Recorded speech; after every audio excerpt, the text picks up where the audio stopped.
May 1st, 1960.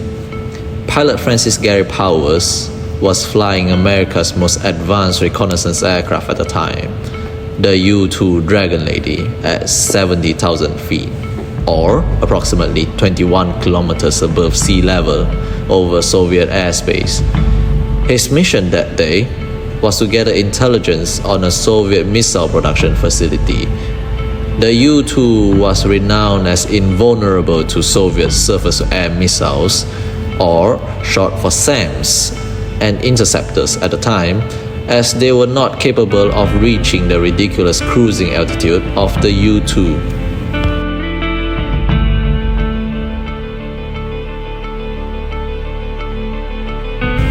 The mission was proceedingly routinely for Powers until his radar warning receiver, RWR for short, went off in the cockpit. The silence was quickly replaced by the blaring alarm warning system. He was sent into high alert. He looked around to survey for any potential threats until a violent explosion tears through the plane as the shockwave travels from the rear of the plane and into the cockpit. Powers was hit by a Soviet S-75 Divna surface-to-air missile, and the explosion tore through the aircraft like a tin can. Severing all hydraulics, it caused Powers to lose control of the plane and sent tumbling through the sky. He was forced to eject deep within hostile Soviet territory. Not surprisingly, he was swiftly captured by the Soviets not long after it landed.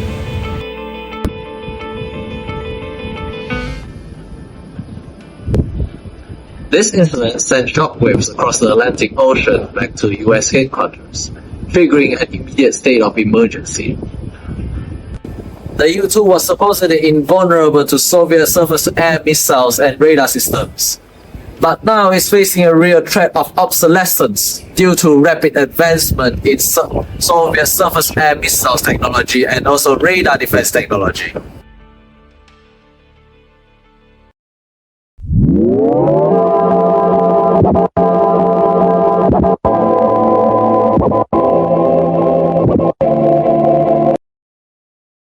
Now, we move to the problem statement part. Throughout my research, I found out that the main problem is rapid advancement in Soviet radar and missile technology. The U-2 incident highlighted the limits of relying on altitude and speed to evade detection, as Soviet advancement in radar and missile technology had caught up to the US modern radar system could now detect aircraft at much greater distance, often well before they entered Soviet space. This gave Soviet forces more time to scramble interceptors or activate SAMs, making traditional tactics like flying high and fast obsolete. At the same time, missile technology improved significantly. Missiles become faster, more accurate, and capable of engaging targets from beyond vision range, which is known as BVR. Pilots could now shoot down enemy aircraft without ever seeing them, shifting the focus of air combat from close-range dogfight to a long-range engagement.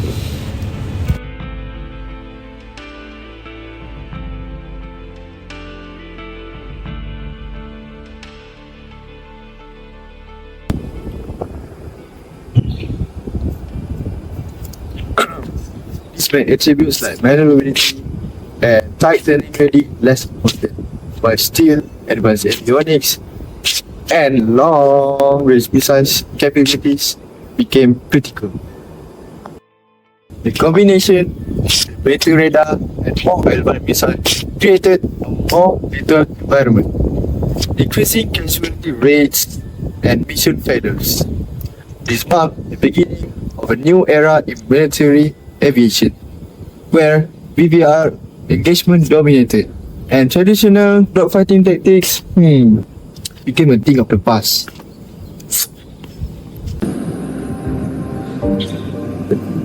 American engineers and researchers faced with the challenge of countering an advanced radar system. There was deceptively simple yet revolutionary idea. If the enemy cannot see you, they cannot engage you. But it gave rise to a perplexing question. How could an aircraft be invisible to radar in the first place? The origins of solution were as extraordinary as they were unexpected.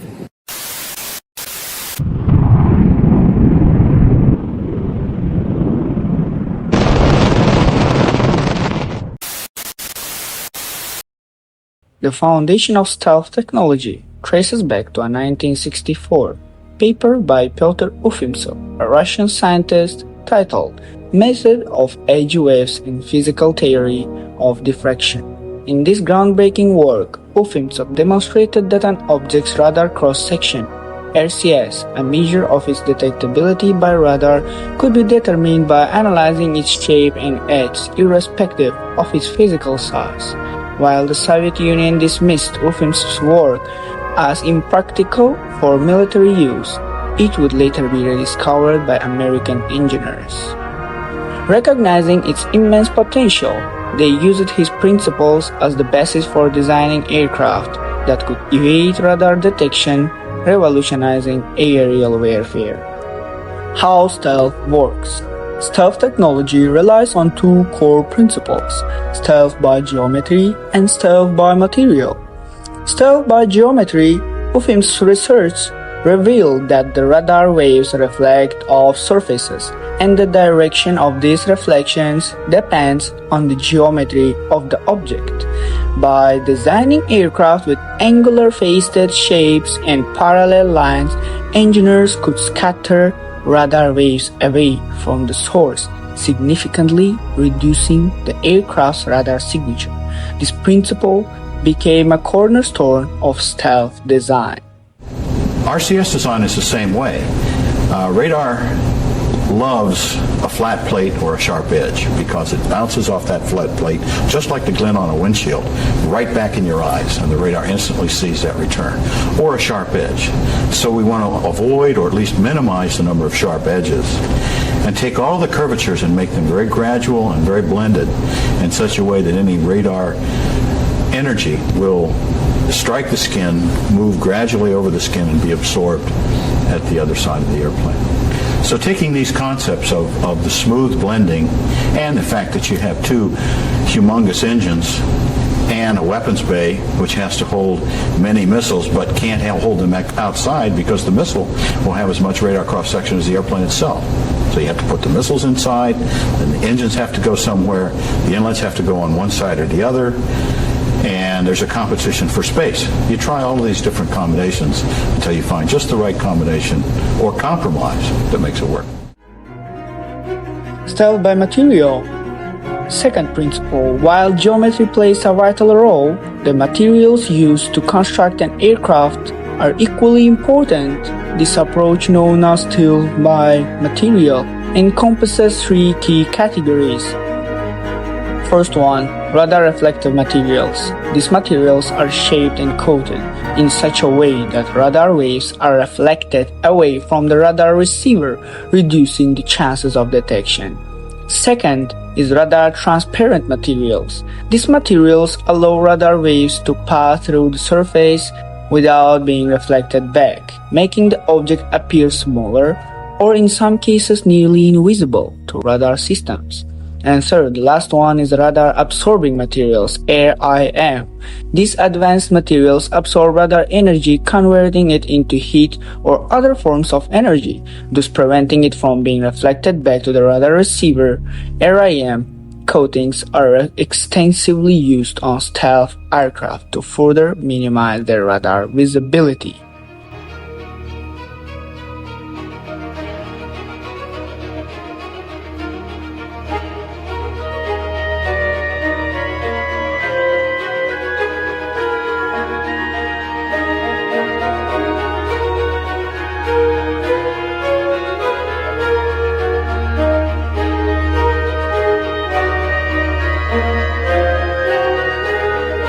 In conclusion, the F-117 Nighthawk, the world's first operational stealth aircraft, marked the beginning of a new era in military aviation. Revealed in 1983 after years of secret development, it proved the power of radar evading design, changing the rules of modern warfare. With only one F-117 ever shot down, which is a rare event caused by enemy effort and US oversight, it showed just how hard stealth aircraft are to detect and target. The F-117 success paved the way for advanced stealth aircraft like the F-22 Raptor, F-35 Lightning II, B-2 Spirit, and also the B-21 Raider. These aircraft pushed the limits of stealth technology, setting new standards for air superiority and proving that stealth is a key part of modern military strategy. At its core, the legacy of stealth technology is a story of human integrity. It shows our ability to solve tough problems and overcome the boundaries of what's possible. The skies remain a silent battleground of innovation, where the race for technological superiority continues to shape global security. As we look to the future, one question remains: what's next? The answer lies in the creativity and determination that have always driven progress. Stealth technology has transformed the warfare technology, but remember that greatest impact may be inspiring the innovations that is yet to come in the future. That's all from us. Thank you.